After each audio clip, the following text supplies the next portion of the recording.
जरूरी है, तभी जाकर के आगे काम कर पाएंगे, नहीं तो नहीं कर पाएंगे, नहीं तो फंसे रह जाइएगा कहाँ से होगा ये सोचते सोचते।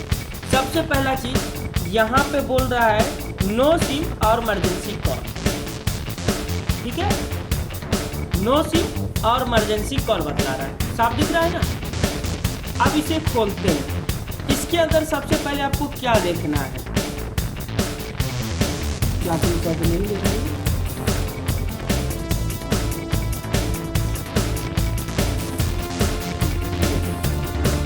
सबसे पहले तो इसका हम लाइट बढ़ा देते हैं ताकि कोई भी चीज़ कैप्चर अच्छा करे। सबसे पहला चीज़ यहाँ पे कीपैड खोलेंगे और देखेंगे एमआई नंबर है कि नहीं, तो एमआई नंबर है, पहला चीज़। दूसरा, इसका नेट सेटिंग में जा करके आपको ये चेक करना है कि बेसबैंड एक मॉडर्न फाइल होता है जिसके अंदर एमआई नंबर पेस्ट होता है, तो वो है या नहीं है। तो यहाँ पे बेसबैंड वर्जन लिखा, उसको खोलेंगे और यहाँ पर देखेंगे तो बेसबैंड वर्जन भी है, ये बेसबैंड वर्जन है, ठीक है। तो ये सॉफ्टवेयर से रिलेटिव नहीं रहा, आप सॉफ्टवेयर से रिलेटिव नहीं रहा। हाँ, बेसबैंड बनाना है, एमआई नंबर कराना, ये सॉफ्टवेयर की लाइन में आता है। अब यहाँ पे हमें क्या चेक करना है, सिम में जाएंगे, सिम डाटा लाइन में, और यहाँ पे देखेंगे क्या प्रॉब्लम है। तो यहाँ पे देखिए नो सिम कार्ड है हमारा, क्या है, नो सिम कार्ड। तो पहला चीज़ तो हमारा ये क्लियर हो गया कि बेसबैंड है, एमआई नंबर है, सॉफ्टवेयर का काम खत्म हो गया। बट 1% चांस रह गया कि हो सके सॉफ्टवेयर चढ़ाना पड़े, ठीक है, लेकिन यहाँ पे सिम शो नहीं कर रहा। तो इसमें आपका कहना है कि नो सर्विस, मतलब नेटवर्क नहीं आ रहा है, लेकिन आपने ये गौर नहीं किया कि सिम ही कनेक्ट नहीं हो रहा है। सिम कनेक्ट होगा तब नेटवर्क की बात होगी, तो सिम तो कनेक्ट है नहीं, तो नेटवर्क कहाँ से आएगी। अब इसको खोले या इसको खोले, यहाँ पे हमें लिस्ट आ जाता, मोबाइल डाटा ऑन कीजिए, कुछ भी कीजिए, नेटवर्क नहीं है वो अलग मैटर है, नेटवर्क नहीं है वो अलग मैटर है, पर यहाँ पे लिस्टिंग में तो हमें आ जाना चाहिए ना, क्योंकि ये सिम हमने लगाया है, हो सके ये सिम खराब हो, दूसरा सिम दीजिए जरा।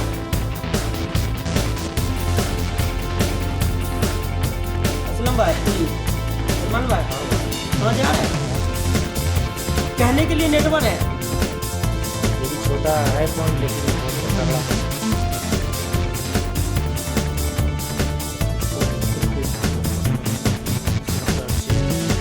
तो सिम आप दूसरा लगा दें, ठीक है, सिम दूसरा लगा दें, सिम तो इसी का है ना, फिर भी यहाँ पे सिम लोड नहीं लिया, कहाँ से नेटवर्क आएगा। अब इसमें काम क्या करना है, नेटवर्क बनाना है या सिम बनाना है।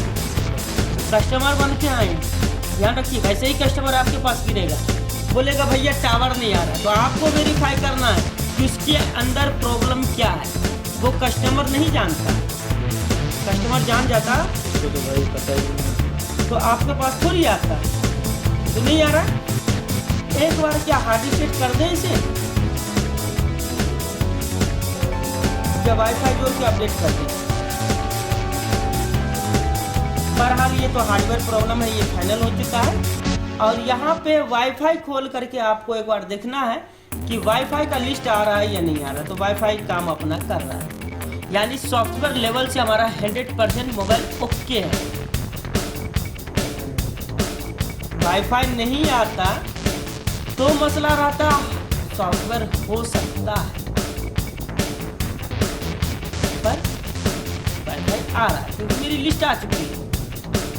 अब इसके अंदर ये वेरीफाई करना है आपको कि मॉडल नंबर कौन सा है, हम टाइम पास बहुत करेंगे। डिवाइस नेम Realme 3,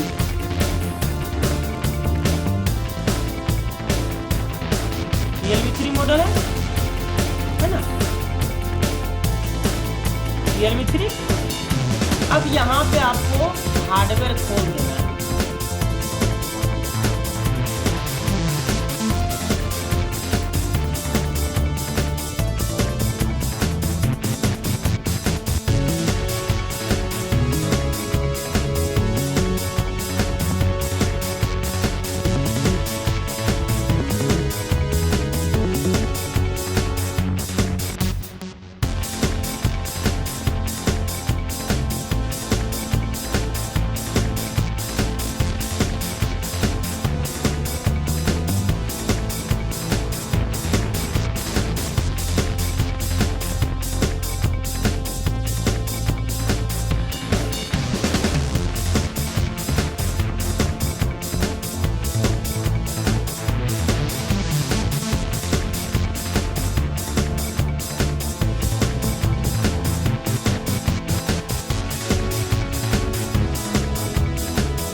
नेटवर्क का प्रॉब्लम है, नेटवर्क आईसी का प्रॉब्लम है, तो क्या नेटवर्क आईसी का प्रॉब्लम निकला ये? इसके अंदर जब तक ट्रेसिंग नहीं कीजिएगा, और ट्रेसिंग के लिए कोई हार्ड वर्क नहीं, कोई हार्ड वर्क नहीं, एकदम सिंपल वर्क। क्योंकि अभी आपको दिखाएं, ट्रेसिंग करने में 20 मिनट दिया मेरा आप लोग को समझाने के लिए। कभी नाप के बता रहे, कभी हार्डवेयर से बतला रहे, कभी सिस्टमेटिक से बतला रहे, ताकि समझ में आ जाए। लेकिन जो भी समय लगा वो हमारा हम प्रैक्टिकल में लगा। अगर आईसी खोल फिटिंग का बैलेंस अच्छा नहीं है तो क्या ये काम कर पाएंगे आप? अब कितना दुकान से वापस आए वो हमें बोलने की ज़रूरत नहीं है। जिन्हें दिखना है वो दिख जाएगा, छुपाने की ज़रूरत ही नहीं। हमें क्यों बोलना है कि भाई वहाँ से वापस आया, वहाँ से वापस आया, क्या ज़रूरत है? फिर जूनियर और सीनियर में अंतर क्या रह गया? सारा दुनिया को मालूम कि एसएम ग्रुप में कुछ भी गया बन के ही आया। वर्ड लक कुछ मोबाइल है जो बन के नहीं गया, लेकिन लमसम तो बन के ही गया। 100% का दावा हम भी नहीं करते। अब चलिए दिनेश जी क्या कहते हैं, अब दिनेश जी से मिलते हैं। कहाँ से आए हुए हैं, क्या प्रॉब्लम लेके आए थे और क्या प्रॉब्लम निकला? एक्चुअली में नेटवर्क का कस्टमर दिया हुआ था और बहुत सा जगह घूम के आया हुआ था सेट जी। बट हम लोग को मिला प्रॉब्लम सिम वर्क नहीं कर रहा। जब हम लोग सिम का ट्रेसिंग किए तो हमको पता चला कि सिम का क्लॉक लाइन सीपीयू से हमारा कट था। दोनों क्लॉक लाइन कटा हुआ था, सिम 2 का और रीसेट लाइन। जब हम लोग आईसी निकाल के उसको ट्रेसिंग किए जी, तो हमारा उसमें भी प्रॉब्लम आया हुआ था। तब उसको हमारा जंपर आईसी के अंदर से जंपर निकाल के तब हम उस सप्लाई को कंप्लीट किया, तब जाके हमारा ये प्रॉब्लम सॉल्व हुआ। तो आपके गुरु जी के ऊपर क्या भरोसा है? पूरी तरह से 100%। क्या ऐसा भी कोई गुरु मिल सकता है क्या? देखिए, वैसे तो बहुत अच्छे गुरु है, मगर जो परफेक्ट सिखाया भाई सबसे अच्छे। ये आपका प्रॉब्लम है। सीखने के बावजूद भी आपको करके दिखाया गया कि आपको काम किस तरीके से करना है, ना कि छुपा के बनाया गया। हाँ, टाइम लिए हैं, ओवर 2.5 से 3 घंटा लिए, काम किया, समझाए भी हैं, प्रॉब्लम को ढूंढे भी है और सॉल्व करके भी दिखाए हैं। अगर इसके अंदर जरा सा भी गलती हो जाएगी तो कहानी खत्म हो जाएगी। क्लियर है? हाँ। तो सुबह क्या चीज का पार्टी मिलेगा? जो बोलिए जो बोली तो मीठा खाएंगे।